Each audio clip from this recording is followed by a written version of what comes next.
बहू नहीं, एक काम वाली लाए हैं ये लोग। ये करो वो करो, 2 हाथ है मेरे, 10 नहीं है। कितनी खुश थी मैं मायके में। प्रिया की अभी नई नई शादी हुई थी और ससुराल उसे कुछ खास भा नहीं रहा था। रोज की तरह प्रिया रसोई में काम कर रही होती है, तभी सीमा प्रिया को आवाज लगाती हुए कहती है, अरे बहू चाय पिलाएगी कि बाहर से पी आऊं? काश कह पाती कि बाहर से पी आओ मम्मी जी, पर कह भी तो नहीं सकती। गलती हो गई मेरी, जो मम्मी की बात मानकर करण को हाँ कर दिया था, वरना उस सौरव से शादी हुई होती तो नौकर चाकर आगे पीछे घूमते मेरे। अरे बहू चाय पिलाने का इरादा नहीं है क्या? लो मम्मी जी, आ गई मैं। लगता है आज गले से खून निकाल कर ही मानेंगी आप। लीजिए आपकी चाय और गुस्सा शांत कीजिए, वरना तबीयत बिगड़ जाएगी। तेरी सास किसी के लिए अपना एक बूंद पसीना ना खर्च करे बहू। ऐसे चिल्लाने से इसे तो ताकत मिलती है, इसे कुछ नहीं होगा, हम जरूर बहरे हो जाएंगे। अरे चुप करो जी, पहले तो तुम्हें यही बोली मीठी कोयल की कोक लगती थी और आज इसी आवाज से बहरे हो रहे हो तुम। मैं ही काम आऊंगी और कोई काम नहीं आएगा, समझे? पापा जी तो मजाक कर रहे थे मम्मी जी, है ना पापा जी?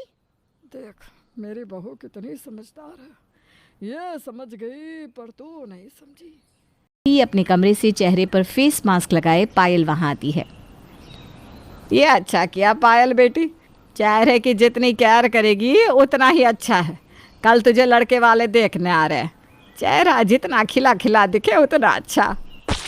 हाश, जान छूटे जल्द से जल्द पायल की शादी हो जाए और मेरा काम कम हो। कुछ देर बाद पायल अपना फेस मास्क उतार कर आती है। उसे देखकर सीमा चीख पड़ती है, अरे ये चेहरे का क्या किया तूने पायल? पूरा चेहरा जल गया है तेरा। लड़के वाले तुझे ऐसे देखेंगे तो ना कर देंगे। अरे बहू देख ना। रसोई से भागती हुई प्रिया वहां आती है और पायल का चेहरा देखकर घबरा जाती है। ये क्या हो गया? ऐसे तो रिश्ता कट जाएगा दीदी। हे भगवान, मैं अभी चंदन का पेस्ट लगाकर पायल दीदी के चेहरे पर लगाती हूँ।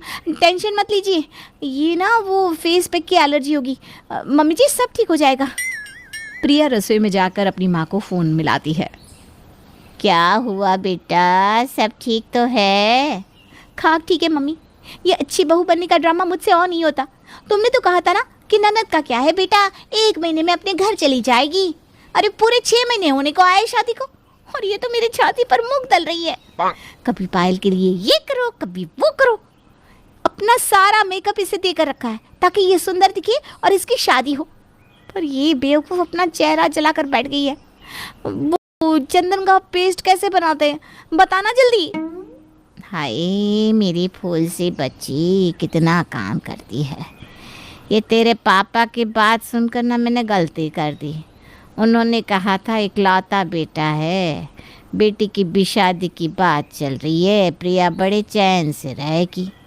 इससे अच्छा तो वो सौरव था। तेरे पापा ना किसी काम के नहीं। चल तू लेप बनाने की रेसिपी लिख और इस बार अपनी ननद की शादी करवा ही देना। हाँ मम्मी, ऐसा मिश्रण बताओ कि दुनिया की सबसे सुंदर लड़की पायल ही लगे।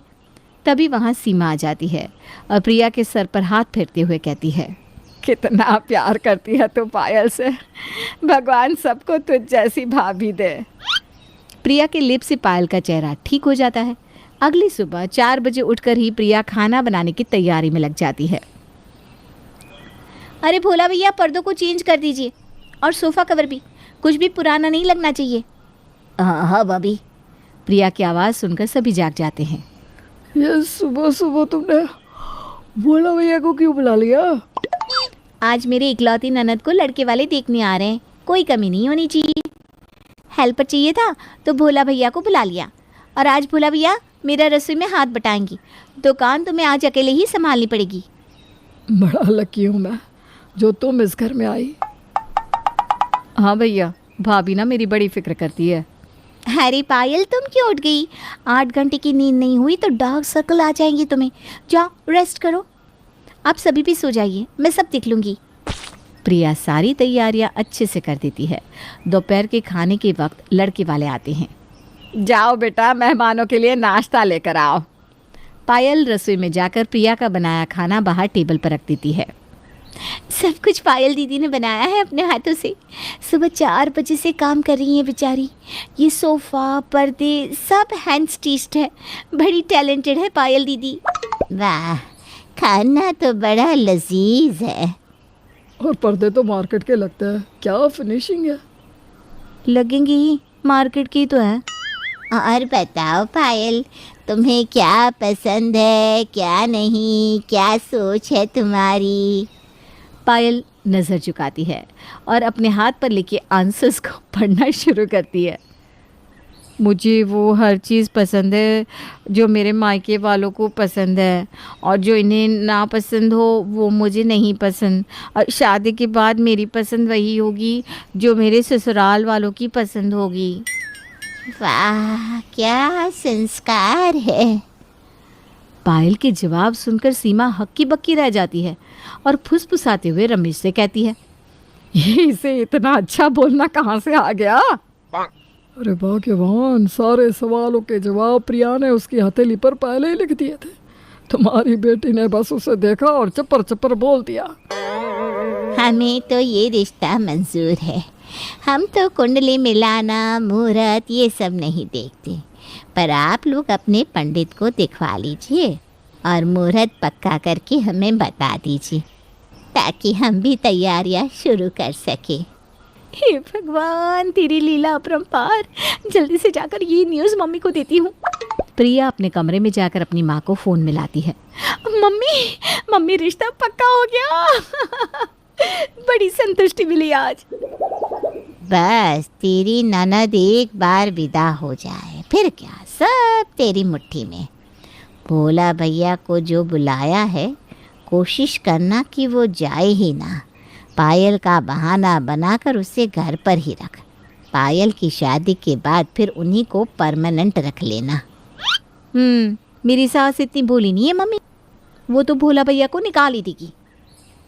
तब तेरे पास बोलने को रहेगा ना कि पायल दीदी के काम के वक्त नौकर रह सकता, तो मेरे लिए क्यों नहीं। तू ज़्यादा सोच मत, जल्दी से अपनी ननद की शादी की तैयारियों में लग जा। प्रिया पंडित जी को फ़ोन मिलाती है। अभी से 8 महीने तक तो कोई अच्छा मुहूर्त नहीं है बेटा। पंडित जी, इस महीने की आखिरी तारीख का एक मुहूर्त आप मेरे घर वालों को बता दीजिए, ताकि आपके खर्चे का ध्यान मैं रखूंगी। अब तो ठीक है ना? और वही होता है। प्रिया की खुशी का कोई ठिकाना नहीं रहता। वो एक पैर पर पूरा काम संभाल लेती है। उसे देखकर ऐसा लग रहा था मानो उसकी अपनी बहन की शादी हो। अपनी ननद की शादी के लिए इतना मेहनत करता किसी भाभी को पहली बार देखा है। मेरे तो आंखों में आंसू आ गए। बड़ी मेहनत मुशक्क़त के बाद वो दिन आ ही जाता है जिसका प्रिया को बेसब्री से इंतज़ार था। प्रिया शहर की बेस्ट ब्यूटिशियन को बुलाकर पायल का मेकअप करवाती है। मुझे तो लगा ही नहीं कि पायल मेरी बेटी है। सब तूने ही संभाल लिया बहू। पायल कितने ही घंटे और है इस घर में मम्मी जी, पराया धन है, चली जाएगी। वैसे भी ये तो मेरा फ़र्ज़ था। तभी तैयार होकर पायल आकर कहती है, भाभी मुझे ये शादी नहीं करनी। क्या? पायल की बात सुनकर प्रिया बेहोश हो जाती है। हाय बेचारी प्रिया, क्या कुछ नहीं किया उसने अपनी ननद को विदा करने के लिए, पर उसकी ननद तो ऐसे दुल्हन बनी कि ब्याह ही नहीं, और प्रिया की ससुराल की पहली शादी अधूरी ही रह गई।